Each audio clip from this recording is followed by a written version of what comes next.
Patay na. Patay na talaga. Ito na. Imistula na yung dagat yung harapan ng bahay ko. Ayan o. Yung nilalagyan ko ng motor, ito. Oh.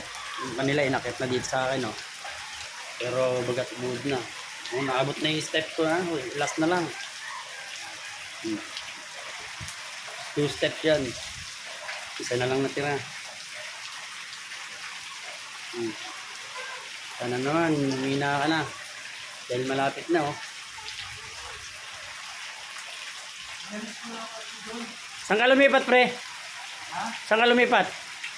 Wala, nilagay ko lang sa kotse yung gamit ko. Umaabot ba dito hanggang taas? Nung nagdaan kasi, hanggang dito eh. Nung nakaraan ano? Oo, hanggang dito sa kusip. Pero, Nagsimula ko na. pero malakas naman yung dati eh. Ngayon mahina-hina eh oh. Oo, pero humina na. Saka